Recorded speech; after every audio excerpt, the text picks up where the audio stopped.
I don't know. I guess I'm pretty bad at this, but what I wanted to do is, could I please... Why don't I just get your number? That's usually how it works. Oh, okay. Lloyd Dobler, 555-1342. 555-1342. 555-1342. Okay, I'll give her the message. Okay. She's pretty great, isn't she? What? She's really pretty great, isn't she? Yeah, she is. Good luck, kid. Good afternoon. Goodbye.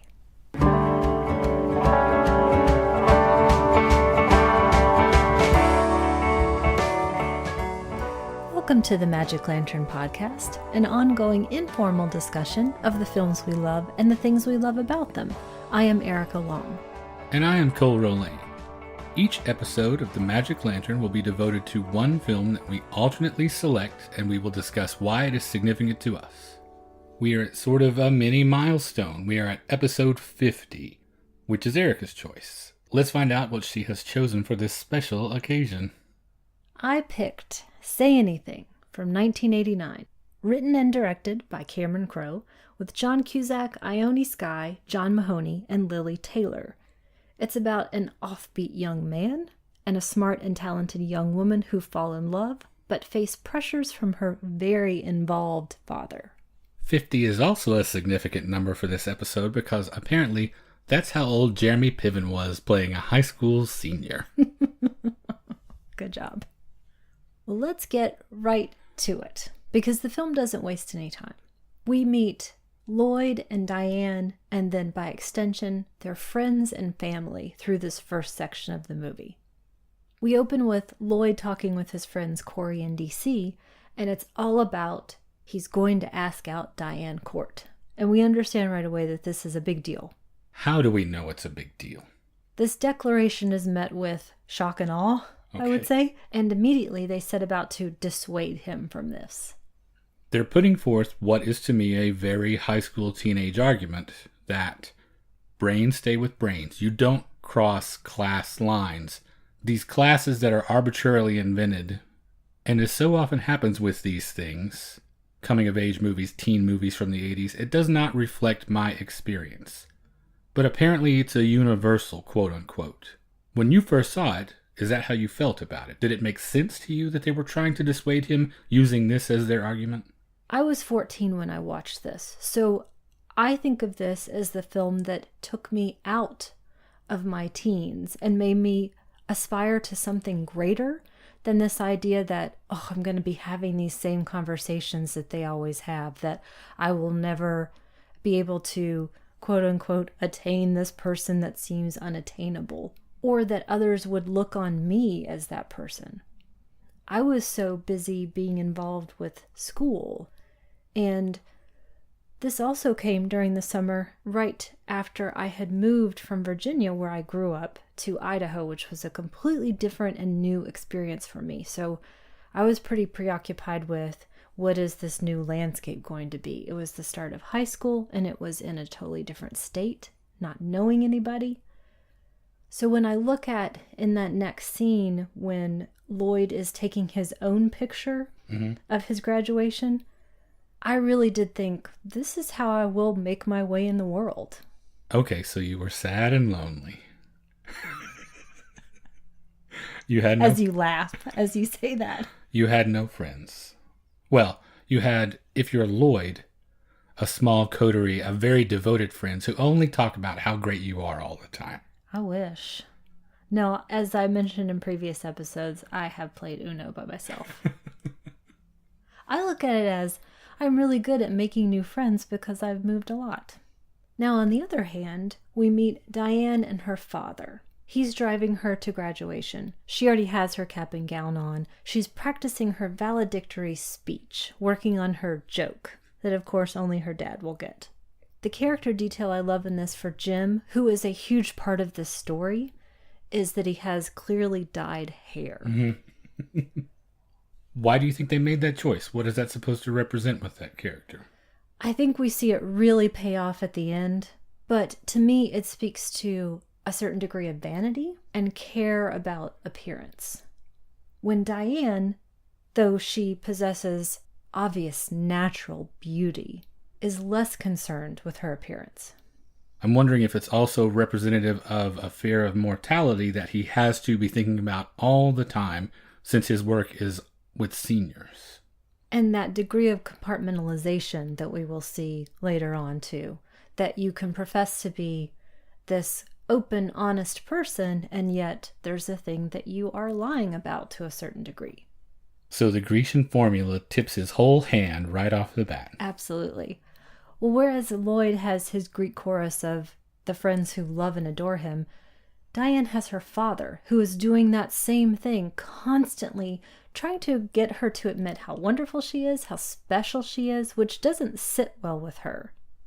When it comes time for her speech, I really responded to this moment. Again, I wasn't at that age, but that idea of someone being so honest and expressing their fear of what the future might bring. Someone with all the gifts in the world. Well, these were my peers. My graduating class was 1988, so I was essentially this age as this was happening. And it's interesting to me how both of these characters make a declaration right off the bat. The first thing that Lloyd says to clearly delineate his personality is, "I want to get hurt," in reference to chasing Diane and possibly failing. And she declares in front of the entire class that are acquaintances but not friends necessarily, that she is scared. Again, not a thing that I relate to a whole lot. I don't know if it's just straight up sociopathy on my part.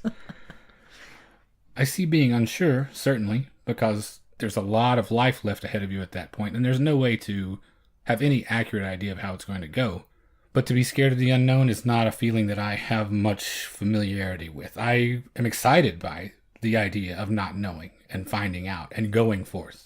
I think about these things that her father is constantly telling her and reinforcing this idea that you are the top of the top of the top. He gives that metaphor later on of the pyramid. That's true. That's a lot of pressure to put on a kid. It is. And when she is also, as we learn a little bit later, invested her confidence and sense of security and safety in her father over her mother when they were getting a divorce.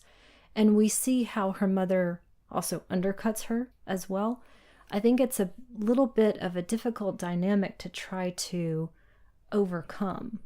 I'm thinking about how both of those ideas can be true, that you can be really optimistic and an overachiever, though I don't like that word. I think of it as just achievement, and still have anxiety. I think back to when I was in school, especially during this period, I felt very encouraged by my friends and family and peers, did very well in school. And at the same time, I always felt that there was a little bit more that I could be doing. More classes to take, more things to learn. What if I fall from this level that I'm at? What if I'm somehow exposed as a con artist and I'm not as smart as I think I am, or someone has told me that I am? Okay, that seems like two separate ideas to me. The whole thing about there's always more to do. I like that idea, and I relate to that idea. Why does it have to go in tandem with the I'm a fraud who will soon be uncovered? I don't know. I can't explain, I guess, that level of my psyche. I got to the point where I was so anxious that I was one of those people who would wake up in the middle of the night and think it was time to go to school, and my mother would find me showering in my underwear and socks. I don't think what you're describing is at all uncommon. I hear people say stuff like that all the time, but you can't put your finger on the confluence of circumstances that made that specific strain of it come up in you. No, is it nature versus nurture? I don't know the answer to that. We'd have to have a lengthy counseling session, I think, to figure it out. But I can relate to that to a certain degree. If you are alone, essentially, this is one way it could go. So if your character is making their first declarative statement, a la, I want to get hurt or I am scared, what does Erica say if she's in this position? I guess the thing you've heard me say many times, am I overthinking this? Okay. Well, to get back to the film a little bit, I did want to mention specifically one of the things I like that Cameron Crowe does, that he does fairly often, is that he will take these coming-of-age rituals, graduation, the party that comes later. And he will still give them the weight that is appropriate, but he undercuts them a little bit. He doesn't necessarily demolish them, but he will downplay their significance with the perspective of someone who has gone through it, gone many years to the other side, and now realizes this isn't quite as important as we thought it was then. Whereas a lot of lesser teen films blow those things up to be the be-all, end-all, to be the cliched monumental thing that you see presented over and over again. The modesty of this film and the way it treats stuff like that is one of the reasons that I like it so much. That leads me to a little bit of a tangent. Okay. I want to summarize for a second and then get into a couple of questions and an observation. In these next couple of scenes, we meet the rest of our players. We have Lloyd's sister and his nephew with whom he lives. We've got Corey's family, her mother played by Polly Platt. I'm thinking about the influence that Polly Platt had with early Bogdanovich, how instrumental she was in the look and feel of those films. And so when we think about leaving behind an overly nostalgic look and investing the characters in the film with even a little bit of weariness, do you think, or am I just imagining, do you think Polly Platt had some influence with Cameron Crowe? I know she really helped shepherd this production. She was a producer. She worked closely with him. Or do you think that's just my imagination? I can't see how she wouldn't have. Even just the calming presence of someone with that kind of experience and knowledge. She may not be overtly exerting an influence, but just being there, shepherding the project, like you said. The security that you'll often get with knowing that there's someone around who knows what they're doing when, if you're in Cameron Crowe's position, this is your debut feature and a lot is riding on this. I don't think you can overestimate the value of having an experienced hand nearby just in case. It makes me think of that moment in The Last Picture Show when he comes back to the football field and it's as if he is a 40-year-old man at this point. It's not quite the same, but I think again about looking at these rituals and it feels different because I think these characters feel different. So a little bit of a different question than you asked me earlier. My question to you is, do you recognize these characters? I do recognize them, but I recognize them as real people, as non-fictional characters rather than teen movie characters, which is what sets it apart. You know, I mentioned one of the things that I liked about it was that it was modest. And so much of that is rooted in the fact that these characters are drawn from honest, real places and not from exaggerations, not from tropes, not from stereotypes. You can clearly see in multiple places in the film spots where you have to know that, oh, that specific thing happened to Cameron Crowe. That is something that really happened in real life that has made its way into this film. Whereas I don't feel anything like that in, say, for example, the bulk of John Hughes' films. I had a VHS copy of The Princess Bride that someone had recorded from HBO for me. They let the recording go. They weren't paying attention to time, I guess. And it happened to have a featurette of Say Anything on it. I thought you were going to say something about First and 10 with Delta Burke. No, but it also had, Teen Wolf, something with Teen Wolf on it. No Dream On? No, something, no, didn't that come later? Yeah. Beastmaster, maybe? No, something with Martin Short, though. Or something, maybe Interspace?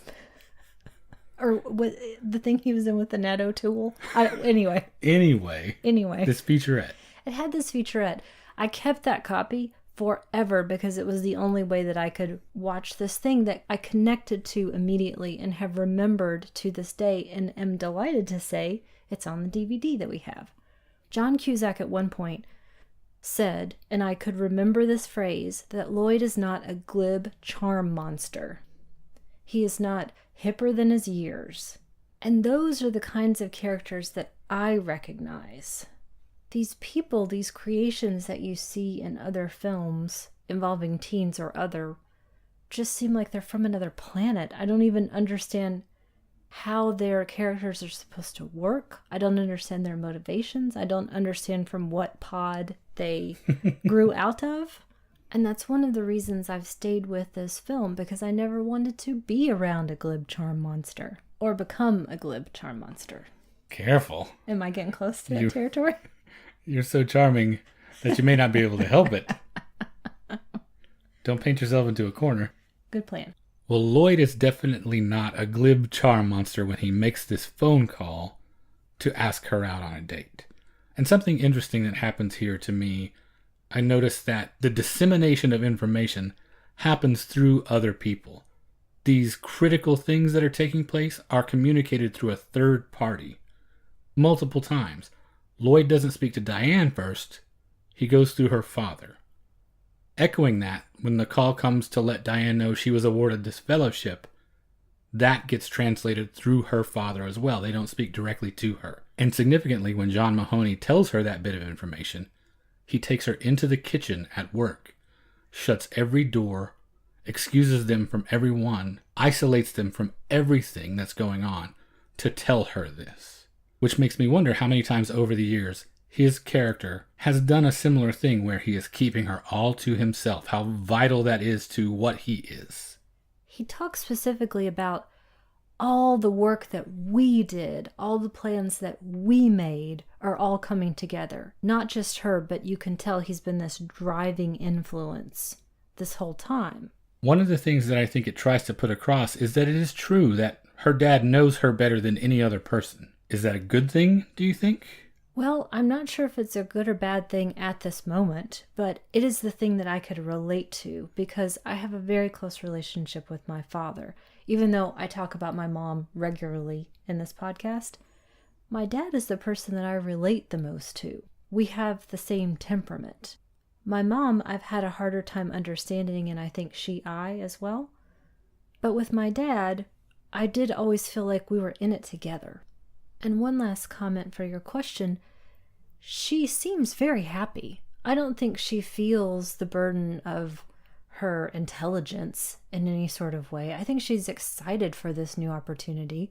She seems to have just a natural happiness about her. That's not the note that I put. I characterized it in my notes as more a self-awareness than a happiness. Not that I find those two things to be contradictory or mutually exclusive. It just felt slightly different than that to me. I think that's a great point, and I hadn't thought about that, but it makes me think of something I watched recently, a Columbo episode, actually, and one of the characters said something along the lines of, I'm going to do what all good girls do, the best I can. Well, Lloyd and Diane are nothing if not overwhelmingly good people, which can be a drawback, because if you have two characters that treat each other well, that are fundamentally without flaws, then where does your drama come from? Or you can just enjoy a good love story. True, it bills itself as a comedy and romance more than a drama, but in the larger sense, your story has to have some tension somewhere to keep people invested in it. So how do you generate that if you've got two wonderful people that are flawless? Or do you not, and everyone just lives happily ever after? That's what I thought was going to happen. So we go on our date, we fall in love, we do it, 40 minutes, movie's over. That's the movie I want to watch. Well, I can show you some websites. But because he's good, I think, is what she perceives in him, she agrees to go on this date. They're going to this big end of school year annual party for the seniors. Something she never would have gone to otherwise, we get the sense. Now, there is some conflict to begin with because Lloyd is most likely an offbeat person for most of the normals out there, I guess. And so he has to get past her father first. And Jim doesn't really know what to make of him besides thinking, I guess maybe at best he's a goof. How long do you think it took him to pick out that jacket for the date? Maybe it was the time period, or maybe it was being in Idaho close to Seattle that I went to school with a lot of guys who wore that jacket. How many Fishbone t-shirts did you see on a regular basis? Very few. That came later. There was one guy in driver's ed with that jacket. he brought a boombox to driver's ed every day and played The Promise by When in Rome, which I loved. I thought that guy was awesome. But back to Fishbone. So the party is an opportunity for Diane to talk to all sorts of people that she didn't really know over the course of her high school education. Lloyd and Diane are separate for the most part throughout the party. He sort of checks in on her. For Diane, she gets a lot of credit, it seems like, for being there with Lloyd Dobler. And then there are the whole contingent of other people who constantly ask, why Lloyd Dobler? This party scene may be the most pivotal in the whole film for me, because a lot of ideas get touched upon here that are extremely important. One, we revisit what they were talking about in the opening scene, this whole someone being out of your league idea, which does not exist. And I love that they dismantle it so thoroughly in this. When the guy asks, how did you get Diane to go out with you? I asked her. And Diane's response to, why are you here with Lloyd Dobler, is, he made me laugh. What not nearly enough teen and adult movies don't tell you is that almost everyone doubts themselves to a severe degree. Very few people are possessed of utter self-confidence and know the direction they are going and what they want. And that makes almost everyone accessible, more than you have any idea.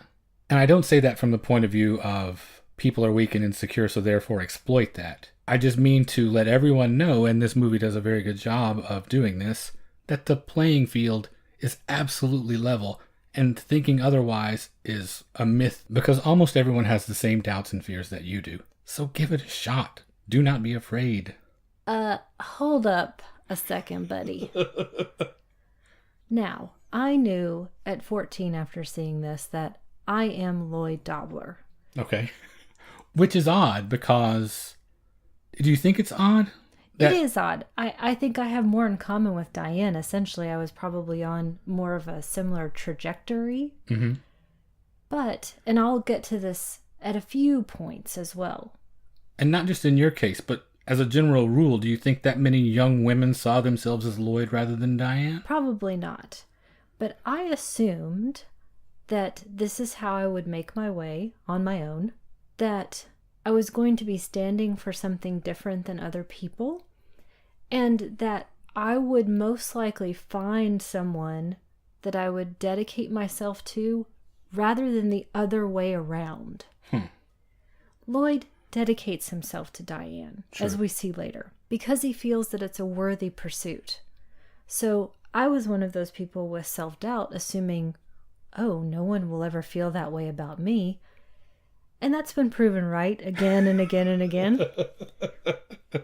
One very specific example.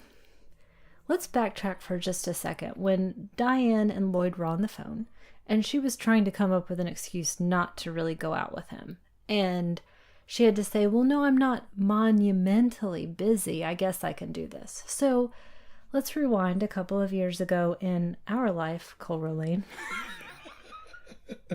When I said, I'm just going to go for it. I'm going to take a shot. And you said... I'm really kind of busy right now. Yeah. But, to be fair, that was only because we had recently had a very explicit conversation about what we each wanted for the rest of our lives.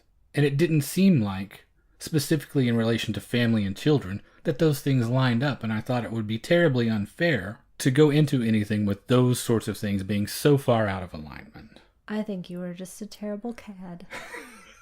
That's what I think. Well, it's all worked out. Yeah, we're married, as sitting here. As it turns out. And I don't want to set it up as I somehow tricked you into something. No. That didn't happen.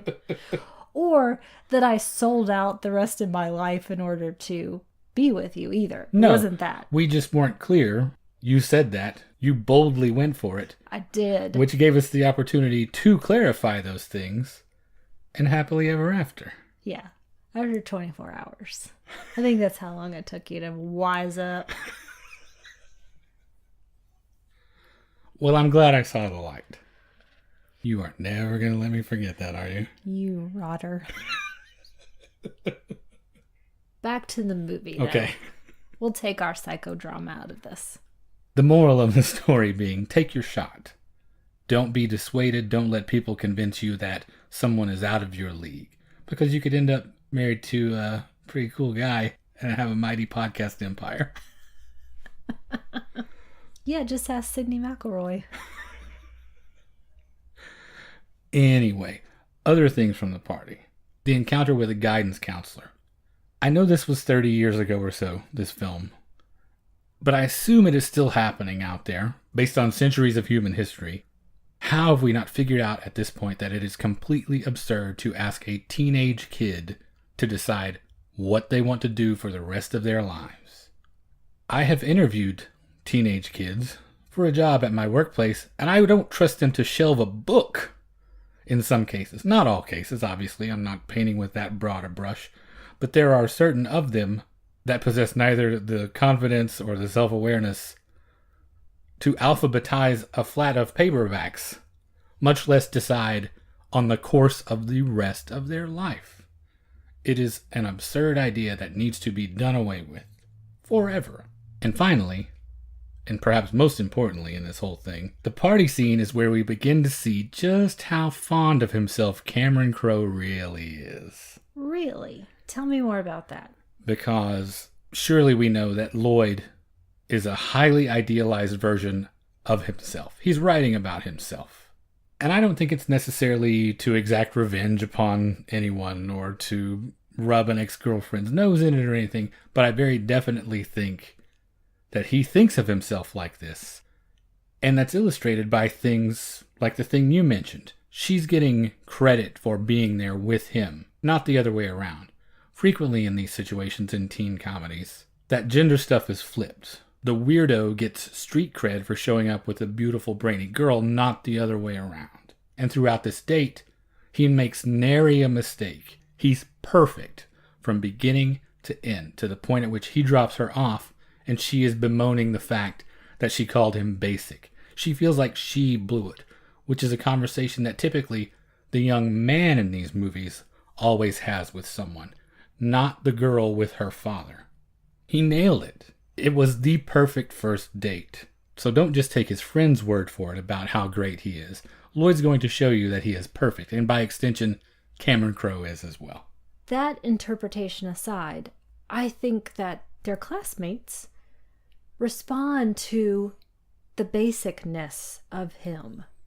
Someone who is exactly what he seems, who says and does everything in keeping with his character, who lives through words and deeds. They're all the same.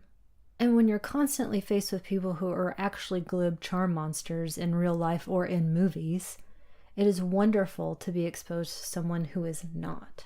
I have no problems with Lloyd the character being such a great person. I believe in him. It's easy to believe in him. But I just want to mention... You just want to be clear. Right. That it's no accident that this avatar for Cameron Crowe can do no wrong.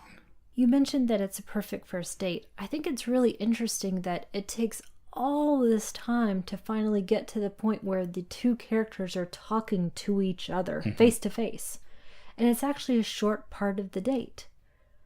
Most of the lead up and the date itself is, as you mentioned, that communication through other channels and through other parties. And in this period that they have to talk, they're sharing about family. She talks about her father and choosing him in this custody battle and setting up this period of time that we have to work with, which is 16 weeks before she goes on her fellowship. One other very important thing about the party that I don't want to forget before we move on is Joe, Lili Taylor's character, her ex-boyfriend, cheater, manipulator. As if we didn't already know how great Lloyd was, we now have a very distinct contrast to measure him against. And out of all the things that happen in the movie, all the great things that Lloyd does, I am truly moved the most by this instance in which he is protecting her from him. That is my favorite thing that he does of all the great things that he does throughout the film. If Joe had this declarative statement to make that you were mentioning for Lloyd and Diane and then me, it would be, "So what's up?" And before we move on, I want to say Lili Taylor is perfect. Now we're going to move on to the dating phase. We first start with this family audition that he has to get through. Lloyd's basically going to be on trial at this dinner, and in this sort of setting is not particularly equipped for it. I disagree. By whose standard? I'm sorry. Thank you for specifying that. I mean by their standard. He's not equipped to deal with people like that on their terms. I think people like that aren't equipped to deal with him. Good point. Because this demonstrates this scene at the dinner table that not only does Lloyd have a unique ability to see what is special in people, but to acknowledge it, to praise them for it. And it's extremely frustrating to me that that is portrayed as something awkward or some sort of faux pas.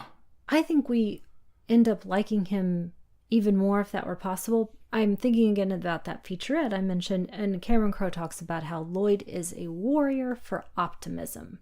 There's always something good to be found. And I didn't mention it earlier, I wasn't thinking about it until now, but I don't think we've said enough about how, again, this is a different type of film about younger people, because that beauty and brains thing does not always go together. Good thing it does here. Are you looking at me or yourself? No, I know what you mean about the optimism thing. That whole bought, sold, processed monologue that he does right here. You know who laughs mockingly at Lloyd during that scene? People who are dead inside. It's true. That's who. Yeah. And I know you really like the moment with the dictionary when they're in her room. My dictionary was exactly like her dictionary. Did you mark off all the things I you looked did. up? The other pivotal thing that happens, of course, is another type of exposure. We have the first intimation of this other part of the conflict. The IRS shows up at the door. Dad is under investigation. The next few scenes I absolutely love because it's clear that he is letting her talk and listening to her and thinking about what she's saying, listening to her arguments when they don't agree on something. And it has my single favorite moment in this or any other film, which is Lloyd presents Cocoon. This is about them establishing their friendship with potential. And then there's that moment where he's teaching her to drive the stick shift. This is one of those moments that I can't watch because of the pure joy that's on their faces. You've seen me have to sort of turn away sometimes at these moments, or maybe you haven't. Maybe you haven't noticed. There was a look on your face one time that I couldn't look right at you because it's as if a beam of light is coming out of the person. It's a beautiful scene. What look are you talking about? When I came back that day. Oh. You know that. You know what look. You know that day. Okay, that's perfect, actually, that you mentioned that, because that was our first time. Oh my God, I can't believe you said that out loud. Because that's exactly what I wanted to get into next, talking about... Literally. The scene coming up where they have sex for the first time. Yes. And the thing that you mentioned through this whole stretch where he's listening and he is paying attention and they are being true partners. And that thing that you are looking for in that person that you want to be with. And I have no qualms admitting to the fact that I was radiant the next day that you came back to see me after that. That is something that I would write into this scene if I was writing this scene. The same way that I think the trembling detail is very much a thing that Cameron Crowe took from his real life. I know Lloyd Dobler as a character defined what a boyfriend should be for an entire generation of people. And I think it's this middle stretch where he is actually giving and sharing and expressing vulnerability that probably cements that more than anything. The next day for them, though, is apart, at least initially. She comes home, clearly after being out all night. This is something I can relate to because it was actually my father who was the one who spoke calmly to me the one time I stayed out all night when I was 16 years old. And we now begin the process of Jim having the ongoing conversation about why you should break up with Lloyd. He understands the stakes that the addition of Lloyd now creates, and how through this process of them being able to say anything to each other, Diane and her father, how she really feels, how she is able to put those words to her feelings and finally say that she loves him, which is the last thing that he wants to hear. Lloyd is a usurper. he's going to derail this entire enterprise. Now, I don't know the specifics of this conversation that you had with your dad, but you're saying you relate to it somewhat. I'm wondering what it was like for you and for an audience of young women that were watching this in 1989 to see a character their age demonstrate true ownership of her sexuality. She has agency. She made decisions. These were not decisions perpetrated upon her. She was an active participant. Pursued it, in fact. And says as much to him, in somewhat explicit detail, for the conversation you're having with the authority figure in your life. Was that shocking to you? Do you remember what that felt like to hear her talk about? Yes and no. Being maybe an only child, I keep a lot of things in typically, or I did until actually I met you. It was, to me, pretty standard to not share my feelings to that degree with anybody, least of all a parent. Mm-hmm. But I still recognized that I thought that was a beautiful idea. And wouldn't it be great if we all did that? One other thing about this scene that I wanted to go back to, relating to something I mentioned before, this indirect communication. She tells her dad that she loves Lloyd. She has not, and still cannot at this point, tell Lloyd himself. So does she love him? Or is that something she is saying for particular effect in this conversation with her father? I think because of the way it is put together, it really does feel like an evolution. It feels like he's consistently wearing her down. And this moment that she shared... He? Her dad. Okay. And this moment that she shared with Lloyd alone, she isn't comfortable and hasn't felt before to express to her father. And we also see that he's getting more pressure put to him, Jim, again, by the IRS. So he's getting the screws turned on him, and it's becoming more insistent. And the end of this 16-week period is quickly approaching. She'll be leaving soon. So I think it is something that she would share with Lloyd, but she still lives at home. The person that she sees most often is going to be her father, at least for this period of time. Is it not also a function of her maybe thinking and talking her way through it and arriving at that almost as the words are coming out of her mouth, perhaps? And she has said before, let's be deliberate about this. Let's think this through, I think, as she applies to her life in general. It's not something that she would blurt out. Well, you mentioned she wants to be deliberate. This defining moment of their relationship has now happened, and due to pressure put upon her by her father, she massively overreacts, it seems like, and calls the whole thing off. She breaks up with Lloyd. I disagree to a certain extent, because the obvious thing would be, even if she weren't crossing an ocean to go to school, that if you're moving away, you would most likely break up with the person. It's not crazy. No, it's not crazy, but I don't feel like it's driven by thinking about it rationally like that. I think it's a combination of too much too soon and outside influence that is pushing her to that decision. It's not something that she is sitting down and thinking about, okay, this makes the most sense to do this way, which is how I assume she has treated everything in her life up until this point. This is different. I think what's interesting, I appreciate that it's not an actual Romeo and Juliet moment for her. It's not treated as, oh, this is clearly true love of the ages and everything swooningly romantic, and so of course I will do anything for this. That seems like it would be a different overreaction. It just seems a slight bit inconsistent with her self-possession and self-awareness up to now, that she is letting someone else dictate somewhat this decision for her. And I think it very clearly is demonstrated that it is her father's idea because of the pen. If not for that detail, I could see the argument maybe the other way. But his influence is clearly demonstrating, passing that like a baton. His specter looms over this conversation that they're having. If he wasn't involved in this process, would she be doing this right now, this way? I don't know the answer to that. It would be hard for me to imagine an 18-year-old making the decision that I'm going to take my unemployed boyfriend with me to England. That was the other thing I was going to mention. I am willing to give a little leeway because it is an 18-year-old kid, clearly. There's plenty of room for inconsistency of character. But as you're writing a fictional character, as it's not an actual real human being, thinking of it strictly in those terms, it seems a little out of step with how she's behaved prior to that. Agreed. And I'm Lloyd anyway, so I'm going to take the shot. Okay. Really, from that moment on, for the next bit of time, it's all about him trying to figure out how to get her back. Which then leads to arguably one of the most famous ideas and sequences in film. Would you agree? The iconic hoisting of the boombox? Yes. Yes, one of the best and worst ideas ever committed to film for what I'm sure were the legions of people it inspired to somehow imitate that in real life. I know you've mentioned before about how being sung to is one of the most awful things in the world.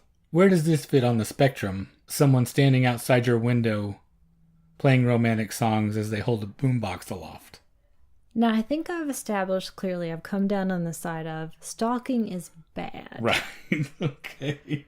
So why does this not feel like stalking to so many of us? When you say us, do you mean you? It doesn't feel that way to you. It really doesn't. I would be lying if that would be my first instinct. I tend to agree with you. It strikes me much more as this is a teenage boy doing what he thinks is a grand gesture. This is not a pattern of behavior. This is nothing dangerous. This is someone at the end of his rope and doesn't know how to otherwise communicate this thing. And it is a step too far. And I'm glad that they don't show it working. I'm glad that she doesn't throw on a robe and run out into the middle of the night, wrap her arms around him, and everything is okay. I'm glad that she does not respond to it. But I would agree. I don't feel it is extremely stalkery. I think it is what seemed like a good idea carried a step too far because of the relative immaturity of the person who would be doing that.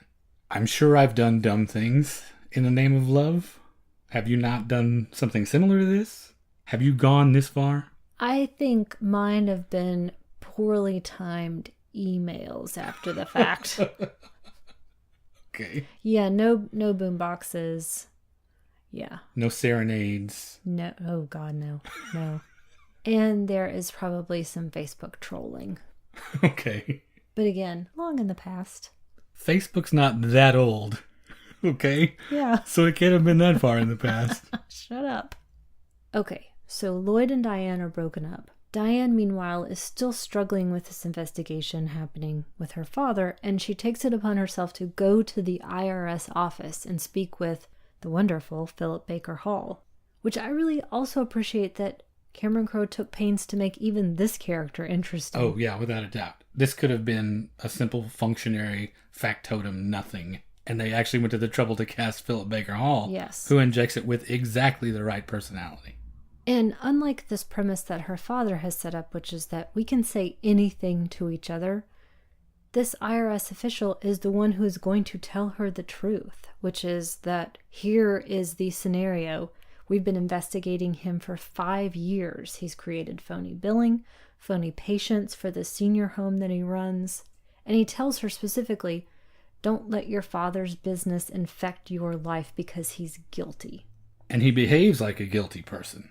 In retrospect, when you go back and watch the little things he does, his overreaction to her relationship with Lloyd, all sorts of little things, he clearly acts like someone who is overcompensating for something that only he knows. So in this moment, she goes home and finds the evidence of his wrongdoing. She finds all of this cash. She goes to the home to confront him, gives him a chance to tell her the truth, and he doesn't take it right away. And this part I think is fascinating, and I'm so glad it's John Mahoney, who's so wonderful. It's the compartmentalization that I mentioned, the justification, the rationalization for basically his amoral behavior. I'm going to go farther than amoral. I'm going to say immoral. He's actually a thief. He is taking things that don't belong to him. That's more than just a gray area. You're absolutely right. And the point that I love that she makes, which is that I told you everything, was always honest with you, and you lied to me for years. I cannot imagine what that would feel like. The weight of your entire world turning in that moment. Everything that you believe to be true, everything that you set up for yourself, every plan that you made, every basis you made for your life's decisions, all completely based on lies. After this, she goes directly to Lloyd. This is the impetus for her to seek him out, because he's the person that she can actually say anything to. He's reticent. Is she pulling a Joe on him at this point? Because he's seen it happen to other people, now he has to be wondering, is that what is happening to me? And I think he asks the intelligent question, do you need someone or do you need me? And then decides, well, he doesn't care anyway. But she does say, I need you. And I believe her. And now it's the ending. We've got this, again, huge important scene, which really struck me when I was a kid watching this, a 14-year-old. I didn't expect to see this kind of scene happen, which is in the jail yard. It's Lloyd and her father, as it has been so many times through the course of this film, having this conversation. The point being, Diane hasn't spoken with her father since that moment. And Jim wants to know, are you going to England with her? This is the payoff for that earlier setup. He's got no hair dye because he has no access to it. So he's a different looking person.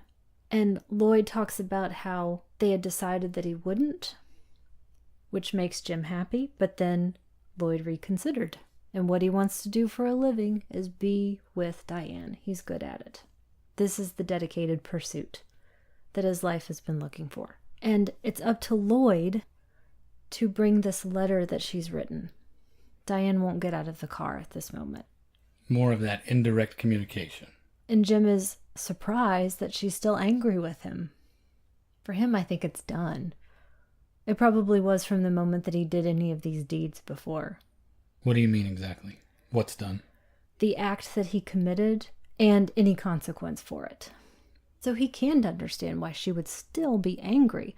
All this time has gone by. Surely she must have gotten over it. He's had years and years to get used to the idea of what he is, and therefore cannot adjust to her just figuring it out. And then she's there, and they do have a moment. Again, in that different view, we see them in the background having this moment, but our eyes are on Lloyd. And that pin comes back. There are a number of things that I like about this scene. You mentioned how striking it was to see when you were younger, when you saw it the first time. I think a lot of people probably felt that way because how often did you see this sort of exchange, the anger directed from an older authority figure at a younger person that wasn't their parent, a cop, a school administrator.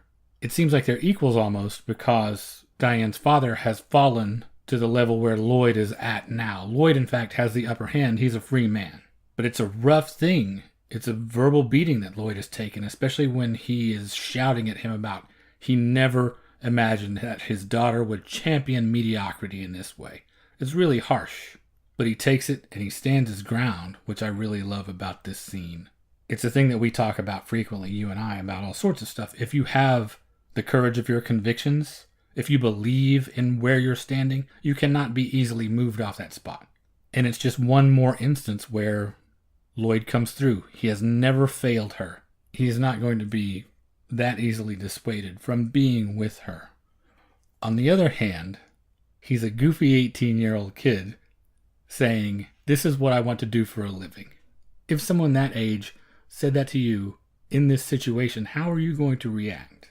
Am I my age now or am I also 18? No, you're your age now. Well, if we're real humans, then again, we don't think, oh, this is Romeo and Juliet again. We're probably thinking, I give it a year, maybe. Or, hey, kids, go for it. See what happens.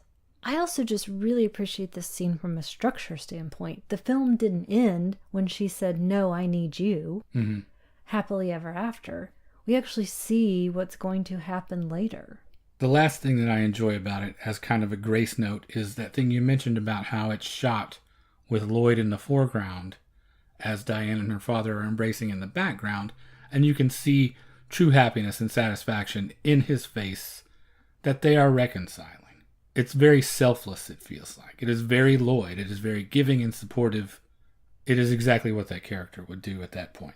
And then finally, we get a true end, which is also really interesting. It's on the plane as they're leaving. And she's never flown before. She's terrified of it. He's talking her through the steps through takeoff and alerting her to the moment where you know everything's going to be okay. And we have that last really hopeful, optimistic line about how nobody really thinks this will work, but because of that, you just described every great success story. Now, based on what you said just a few seconds ago about, I give it a year, do you feel like this is the beginning of a great success story? Is it different watching it now than when you saw it before? I 100% thought it was a success story when I saw it at 14, and I still agree, even though I am saying pragmatically, you can think about where they are in their lives, but that's also no reason why they couldn't succeed, why these characters couldn't succeed together. So it's full of potential. Full of potential. Lloyd is a warrior for optimism, and I do feel what they're feeling. I have a question for you, specifically related to that. A lot of critics and viewers cite the genuine feeling and emotion in this. Do you agree with that? Do you feel those same genuine feelings? For example, Roger Ebert said it's actually ennobling to watch this. I'm not sure if you would go that far. If I have any cynicism about it, it is based solely on what I was saying about how I feel like this is Cameron Crowe doing a little self-aggrandizing. But if I just take it as this story about these two characters, then I very definitely feel that way about it. I still enjoy it, even knowing there's that nagging feeling in the back of my head that he is rewriting his own history. And I do have some qualms about such flawless characters as protagonists. I like mine a little bit more complicated than that.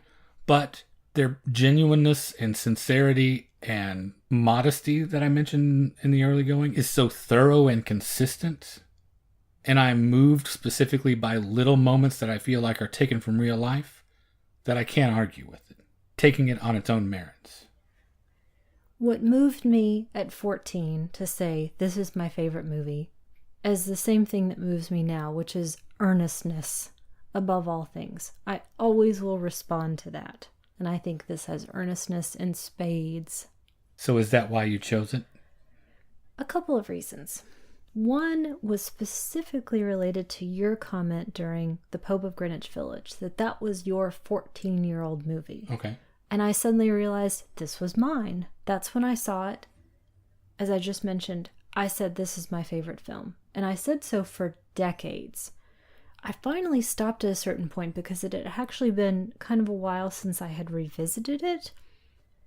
And I had moved into that period as you and I started to talk more about film and experience in general, that maybe the thing I liked then is not the same thing that I like now. And would I respond to it in the same way? So when we watched this for the episode, it had been a good 10 to 15 years since I had seen it.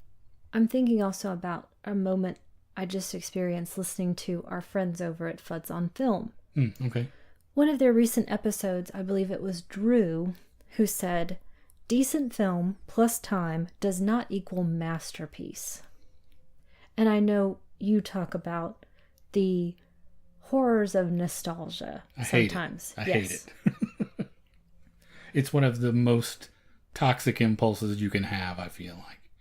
So I didn't want to fall prey to it, and I was absolutely delighted to realize that my memories of this were actually fresh and complete. Now, I should clarify. I make a distinction between something that we remember fondly that still holds up for specific reasons and nostalgia. Those are two different things for me. If you watch this film now and you find in it the same qualities or different qualities that make it a worthwhile endeavor, that is totally fine. I don't want people to confuse my anti-nostalgia thing with saying everything you remember from childhood is terrible. That's not what I'm saying.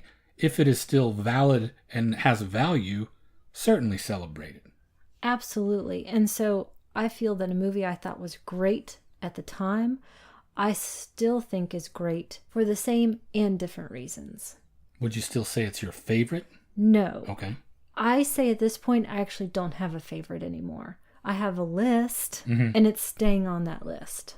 Speaking of movies on your list, do you have one to add to our list of recommendations? I do. Thought a lot about this. Okay. And I was thinking about those in movies that inspired me, again, from their earnestness and simple joys of love. And also, I want to talk about this because no one ever talks about this film to my knowledge. And it is Two Family House from 2000. Okay. Directed and written by Raymond de Felitta. Another one of those where I felt like the person who created it felt it so deeply that he had to be the one who directed it as well. I haven't seen this one. It's with Michael Rispoli, Kelly MacDonald, and Catherine Narducci. Set in the 50s. It's about a dreamer who feels that his wife and friends are binding him to his mediocre existence until a young immigrant woman opens up his world. It's another one of those that on paper it seems like an unlikely pairing, but when you watch their hearts start to open, the genuine honesty and sharing and compassion that they give to each other, when that love starts to happen, it feels earned. I saw this and it really touched me. I think it's a very special, small film. Well, as much as I respond to the modesty of Say Anything, I will have to add that to my list. How about you? For my recommendation, I'm going off of the tangent of siblings appearing in films together. Because I really love John and Joan Cusack together. I don't know if it's a function of having a sister that I think is super cool as well, and that I think we would do a very good job doing that, but I really like to watch them. And they've made 10 films together now. Oh, I didn't realize so many. Great. So following that tangent, way back in the dear dim past to 1932, my recommendation is Rasputin and the Empress. I was going to say, of course, but never would have guessed that. Also a movie that I think people don't talk about very much, if I had to guess. Directed by Richard Boleslavsky and starring all of the Barrymores, John, Ethel, and Lionel. The only film that they all three appeared in together. It's a highly fictionalized account of the waning years of the reign of Tsar Nicholas II and the mad monk Rasputin and how he insinuated himself into their family. It's significant for me for a number of reasons. One, I especially love Lionel Barrymore, who I think you probably do as well. Absolutely. All of those Capra films he was in, he was probably one of our favorite elements in all of those, especially You Can't Take It With You. He's Rasputin in this, and he does an incredible job. He's so fun to watch. There's a lot of big theater acting in this. It's obviously a big melodramatic costume drama, so it's got those flourishes to it, but he especially is fantastic. But like I mentioned, it's the only time all three were in a film together. It's the first sound film that Ethel Barrymore was in, so her voice recorded for the first time. And, interestingly, because of a huge lawsuit against MGM, it was the impetus for that fictional character's disclaimer that you see now at the beginning or end of every film. None of these characters are supposed to represent anyone living or dead. That likely would not be in place if not for this film being sued. Because Rasputin was super litigious. If he wasn't, he should have been. So that's two great recommendations, Two Family House, and Rasputin and the Empress. And that brings us to the end of episode 50. If you would like to get in touch with us, you can reach us via email at magiclanternpodcast@gmail.com. We are on Instagram, Facebook, and YouTube. Just search for Magic Lantern Podcast in any of those venues.